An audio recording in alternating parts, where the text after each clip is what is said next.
السلام علیکم ورحمۃ اللہ وبرکاتہ۔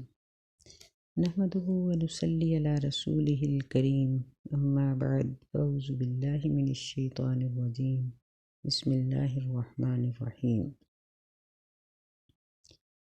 آج ہم حدیث نمبر 101 پڑھیں گے جو غسل جنابت کے بارے میں ہے۔ وعن عائشہ رضی اللہ تعالی عنہا قالت، سیدہ عائشہ رضی اللہ تعالی عنہ فرماتی ہیں، کان رسول اللہ صلی اللہ علیہ وسلم اذا اغتسل من الجنابۃ، کہ بے شک نبی صلی اللہ علیہ وسلم جب جنابت کا غسل کرتے، یبدأ فیغسل یدیہ،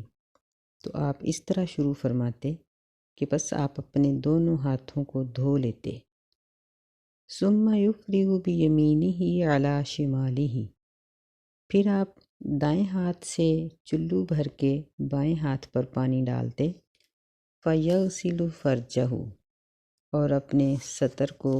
دھو لیتے، شرمگاہ کو دھو لیتے، ثم یتوضأ، پھر آپ وضو کرتے، ثم یأخذ الماء فیدخل اصابعہ فی اصول شعرہ، پھر آپ پانی لیتے، یعنی ہاتھوں پر پانی ڈالتے یا چلو میں لیتے، بس اپنے ہاتھوں کو اور فیدخل اصابعہ، آپ اپنی انگلیوں کو داخل کرتے بالوں کی جڑ میں، ثم حفن علی رأسہ ثلاث حفنات، پھر چلو بھر کے ڈالتے اپنے سر پر 3 چلو پانی کے، ثم افاض علی سائر جسدہ، پھر آپ اپنے سارے جسم پر پانی بہا لیتے، ثم غسل رجلیہ، پھر آپ اپنے پیروں کو دھو لیتے۔ متفق علیہ، اس پر بخاری اور مسلم کا اتفاق ہے، اور واللفظ لمسلم، یہ الفاظ مسلم کے ہیں۔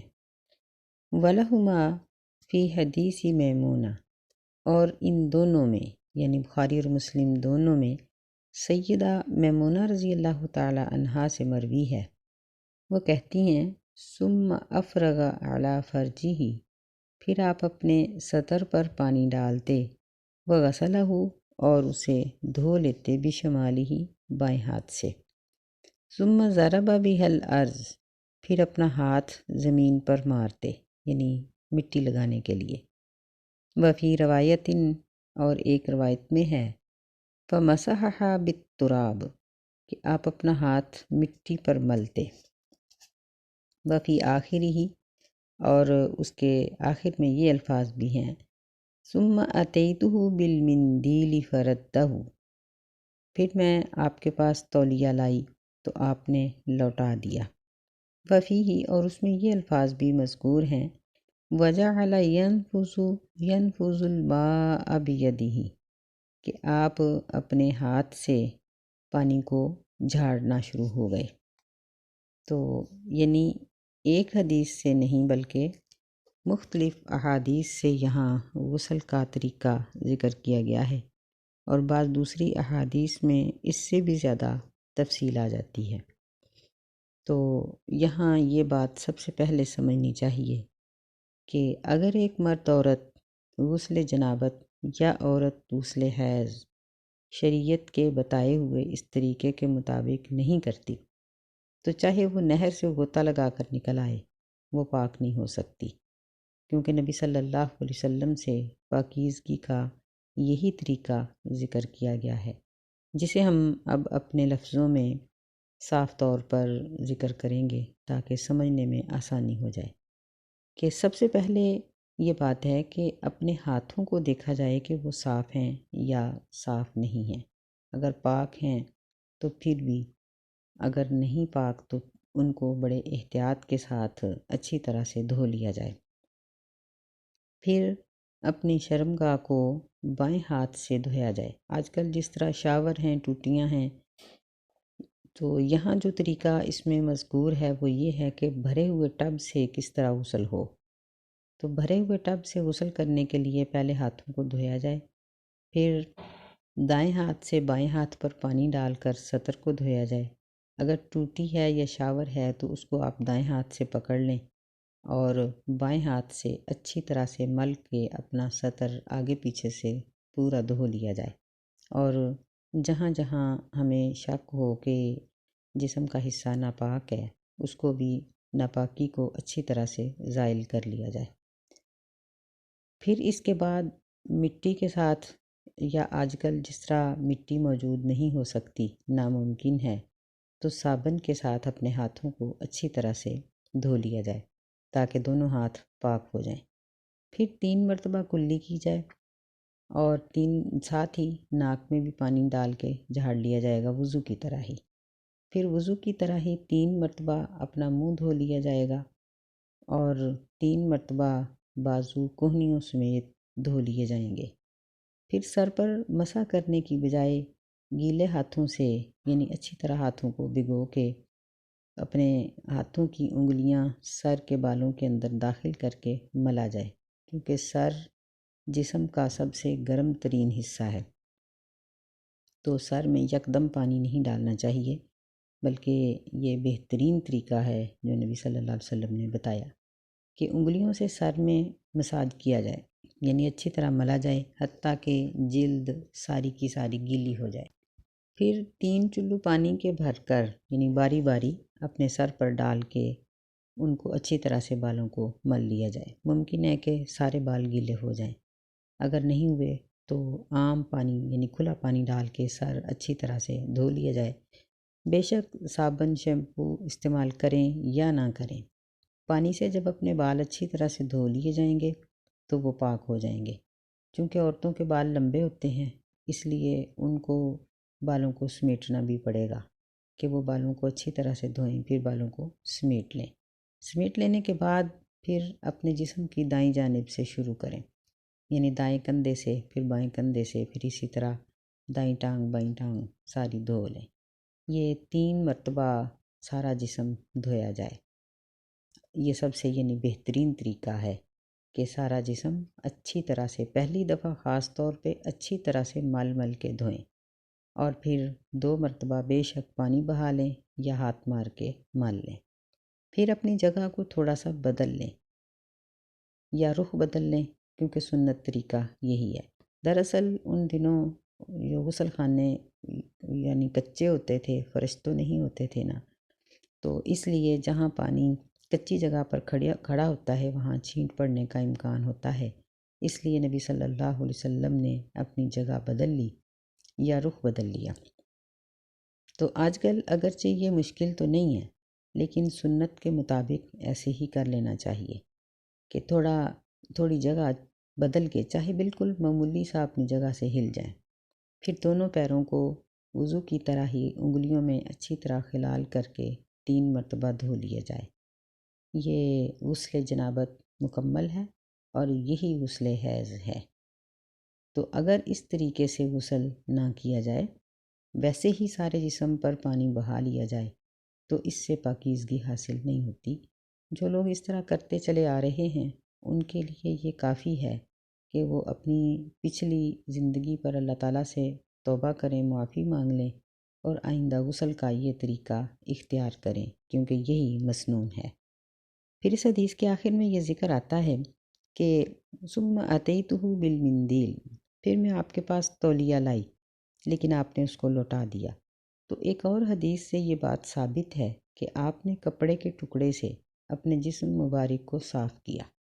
یعنی دونوں طرح ہی ٹھیک ہے۔ دراصل گرمی اور سردی میں بعض اوقات اپنے مزاج کی بات ہوتی ہے کہ جب شدت کی گرمی کے دن ہوتے ہیں تو ان دنوں تولیہ استعمال کرنے کو نہیں بھی دل چاہتا، لیکن اگر کوئی گرمیوں اور سردیوں میں یا کسی بھی موسم میں تولیہ استعمال کرے یا نہ کرے، دونوں میں کوئی حرج نہیں ہے۔ تو یہ تھا غسل جنابت کا طریقہ جو ہم نے نبی صلی اللہ علیہ وعن وسلم سے سیکھا۔ سلمة رضی اللہ تعالی عنہا قالت قلت یا رسول اللہ صلی اللہ علیہ وسلم، سیدہ سلمہ رضی اللہ تعالی عنہا یعنی نبی علیہ الصلاۃ والسلام کی زوجہ محترمہ فرماتی ہیں، میں نے کہا کہ اے اللہ کے رسول، انی امرأۃ اشد شعر راسی، میں ایسی عورت ہوں جو اپنے سر کے بالوں کو باندھ لیتی ہوں، یعنی جس طرح چٹیا کی جاتی ہے یا میڈیاں کی جاتی ہیں۔ افانقضہ لغسل الجنابہ، کیا میں غسل جنابت کے لیے اپنے بال کھولوں؟ اور ایک روایت میں آتا ہے کہ للحیضۃ، یعنی حالت حیض میں جب میں غسل کروں، غسل حیض، تو کیا میں اپنے بالوں کو کھولوں؟ فقال لا، نبی صلی اللہ علیہ وسلم نے فرمایا کہ نہیں، انما یکفیک ان تحثی علی رأسک ثلاث حثیات، بے شک تیرے لیے اتنا ہی کافی ہے کہ تو اپنے سر پر 3 چلو پانی کے ڈال لے۔ رواہ مسلم، اس حدیث کو امام مسلم رحمہ اللہ نے روایت کیا ہے۔ تو اس میں عورتوں کے لیے انتہائی آسانی کی بات ہے کہ اگر کوئی عورت لمبے بالوں کی وجہ سے یا گھنے بالوں کی وجہ سے یا اپنی میڈیوں کی وجہ سے اپنے سارے سر کو نہیں کھولنا چاہتی تو اس کے لیے واجب نہیں ہے، بلکہ اتنا ہی کافی ہے کہ وہ 3 چلو پانی کے سر میں اس طرح سے ڈالے کہ پہلے 1 چلو ڈال کے اچھی طرح ملے، پھر دوسرا ڈال کے ملے، پھر تیسرا ڈال کے اس طرح سے ملے کہ بالوں کی جڑیں اور سر کی جلد بہت اچھی طرح سے گیلی ہو جائے۔ اگر بال کنارے تک، یعنی مثلاً چٹیا ہے یا ویسے ہی بال باندھے ہوئے ہیں، تو وہ کنارے تک گیلے کرنے ضروری نہیں ہے، لیکن سر کی جلد کا گیلا ہونا یہ ضروری ہے۔ تو اس طرح 3 چلو باری باری ڈال کر ہر دفعہ مل کے اگر پانی ڈالا جائے گا تو پھر بال انشاءاللہ گیلے ہو جائیں گے۔ تو اس میں غسل حیض اور غسل جنابت دونوں کے لیے اس بات کی رخصت ہے۔ سیدنا عبداللہ بن عمر رضی اللہ تعالیٰ عنہ فرمایا کرتے تھے کہ بالوں کو کھولا جائے، یعنی ان کا موقف یہ تھا کہ جو حبشہ کی طرح اپنے بالوں کی چٹیا کرتی ہیں، تو چونکہ اس طرح میڈیاں کرنے کی وجہ سے ایک تو بالوں کے اندر اندر جلد ننگی ہو جاتی ہے اور پانی آسانی سے جلد تک پہنچ جاتا ہے، تو ان کے لیے کافی ہے کہ وہ 3 چلو ڈال لیں۔ اگر بال کھولنے آسان ہیں تو ایسی صورت میں وہ اپنے بالوں کو کھول کر سارے دھوئیں۔ لیکن سیدہ عائشہ رضی اللہ تعالیٰ عنہا نے بھی اس بات کی مخالفت کی اور انہوں نے فرمایا کہ عبداللہ لوگوں کے اوپر، عورتوں کے اوپر اتنی سختی کیوں کرتے ہیں؟ جب نبی صلی اللہ علیہ وسلم نے اس بات کی اجازت دی ہے تو پھر یہ سختی کیوں کرتے ہیں؟ تو یہ اس شرعی طور پر عورت کو سہولت اسی لیے دی گئی ہے کہ مرد کی نسبت عورت غسل کرنے میں بڑی سستی کرتی ہے، تو اس لیے اس کو یہ کہا گیا ہے کہ وہ سستی نہ کرے اور غسل جنابت ہو یا غسل حیض جتنا بھی جلدی ہو سکے اتنا ہی بہتر ہے، جتنا بھی لیٹ ہوگا اتنا ہی برا ہے۔ اگر کوئی عورت یہ سوچے کہ میں اپنے غسل جنابت کو لیٹ کر رہی ہوں، خدا نخواستہ اگر اسی حالت میں میری موت آ گئی تو کیا میں جنابت ناپاکی کی حالت میں مر جاؤں گی؟ یہ بات اگر ہم سوچیں تو پھر ہم کبھی بھی یہ بات نہیں کہیں گے کہ چلیں پہلے ناشتہ کر لیتے ہیں، پہلے فلاں کام کر لیتے ہیں، پہلے فلاں کام کر لیتے ہیں۔ نہیں، اگر ہم غسل جنابت شرعی طریقے کے مطابق کریں، کیونکہ شریعت کے مطابق جو غسل ہے اس میں صابن یا شیمپو کے استعمال کی قطعاً کوئی ضرورت نہیں ہے، تو یہ 6 سے 7 منٹ لگتے ہیں۔ اگر کوئی آہستہ کرے گی تو 10 منٹ لگ جائیں گے۔ تو جنابت سے طہارت میں آنے کے لیے کیا ہمارے پاس 10 منٹ نہیں ہے کہ ہم 10 منٹ خرچ کر کے اپنے آپ کو پاک کر لیں؟ اور ہم اپنے، یعنی جو ہم چل پھر رہے ہیں، یا دیکھیں کہ حالت جنابت میں تو ذکر کرنا بھی منع ہے، تو اتنی دیر تک ہماری زبان ذکر سے بھی رکی رہے، اور اگر موت آ جائے تو ناپاکی کی حالت میں آ جائے۔ تو ان چیزوں سے بچنے کے لیے ضروری ہے کہ آج کل جو ایک نیا فیشن نکل آیا ہے کہ لڑکیاں بڑی بڑی دیر تک غسل نہیں کرتی، یہ انتہائی برا فیشن ہے اور یہ مہلک ہے۔ اس چیز میں احتیاط کرنی چاہیے اور کسی بھی چیز کا سہارا نہیں لینا چاہیے۔ دوسری حدیث ہے سیدہ عائشہ رضی اللہ تعالیٰ عنہ سے، وعن عائشہ رضی اللہ تعالیٰ عنہ قالت، وہ کہتی ہیں قال رسول اللہ صلی اللہ علیہ وسلم، جب نبی صلی اللہ کہتی ہیں کہ رسول اللہ صلی اللہ علیہ وسلم نے فرمایا، انی لا احل المسجد لحائض ولا جنوب، کہ میں مسجد میں جنابت والے اور حیض والے کا داخلہ حلال نہیں سمجھتا۔ اس کو ابو داود نے روایت کیا ہے اور اس کو ابن خزیمہ نے صحیح قرار دیا ہے۔ تو اس میں بھی یہ بات ملحوظ رکھنی چاہیے